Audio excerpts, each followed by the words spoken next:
January 1985. The media suddenly broke a story that shocked the world. Israel was secretly carrying out an airlift operation called Operation Moses, transporting a large group of black Jews from Ethiopia to Israel via Sudan. At the time, the New York Times commented, "This is the first time in human history that so many black people are being transported to another country not as slaves, but as free people." People naturally asked, who were these people? Why was Israel risking so much to rescue them? Beta Israel, the lost community in Ethiopia. This group was known locally as Falasha, meaning strangers or outsiders. But they called themselves Beta Israel, House of Israel. Their origins remain a mystery. Three main theories exist. Biblical legend. According to the Book of Kings, the Queen of Sheba visited King Solomon and bore him a son. It is said that Beta Israel are the descendants of the ancient Jews who returned to Ethiopia with this prince. One of the lost 10 tribes, some claim they descend from one of the 10 lost tribes of Israel exiled in ancient times. Academic consensus anthropologists generally believe they were a local tribe who converted to Judaism under the influence of Jews from the Arabian Peninsula. Regardless of the theory, it is clear that they preserved ancient Jewish traditions independently for over 1,000 years. A 1,000-year isolation after Ethiopia officially adopted Christianity in the 4th century, Beta Israel faced persecution and migrated north, eventually settling in the Gondar highlands.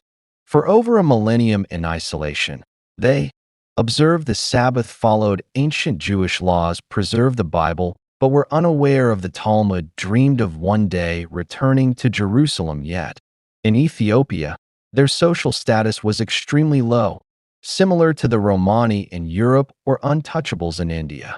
Rediscovered by the world. In the 19th century, Christian missionaries discovered this mysterious group in the mountains.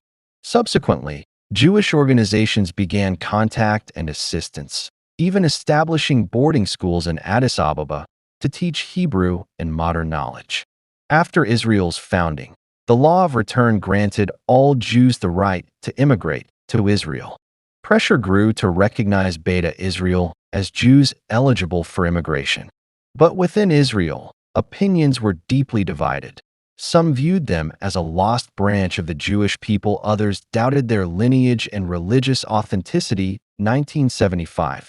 A turning point, the chief rabbi of the Eastern communities in Jerusalem declared, "Beta Israel are indeed Jews and should be helped to return to Israel."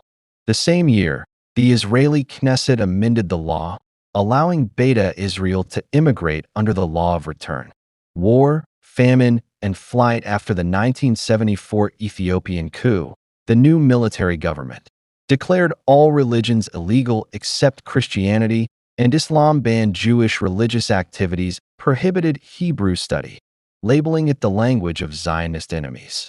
Drought and famine worsened Beta Israel's plight. From 1977 onward, large numbers, including many Beta Israel, fled on foot to Sudan, surviving under harsh conditions in refugee camps. They endured hundreds of kilometers of trekking, hunger, disease, and persecution. Many died in the camps. Operation Moses, 1984 to 1985. Israel secretly negotiated with the United States and Sudan. Sudanese President Jafar Nameri agreed to allow the airlift, but with strict secrecy. Starting November 1984, with the help of a private airline, Israel launched Operation Moses. 35 flights.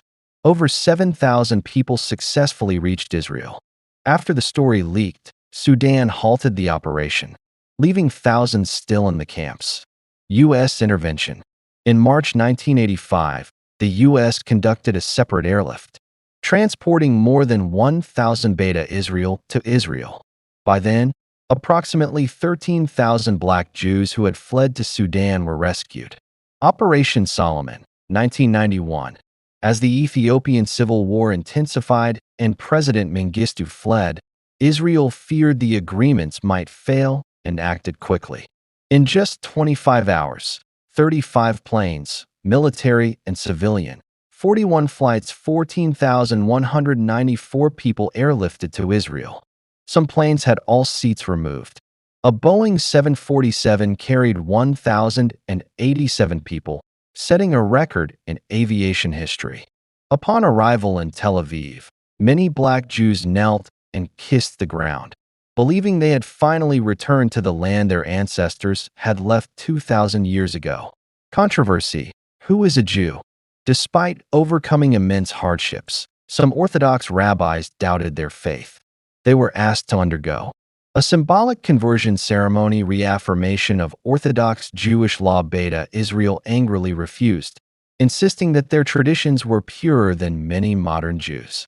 Final return: Operation Wings of God, 2011. Although most have been brought to Israel, tens of thousands of Ethiopians in the 21st century claimed Beta Israel heritage, seeking immigration. After religious and historical verification, Israel recognized about 8,000 as legitimate. In July 2011, Israel launched Operation Wings of God, airlifting the remaining 500-plus people to Israel. Beta Israel today, about 120,000 Ethiopian Jews live in Israel, with nearly half born in the country. After centuries of isolation, persecution, flight, and airlift rescues, they have finally found a home in modern Israel.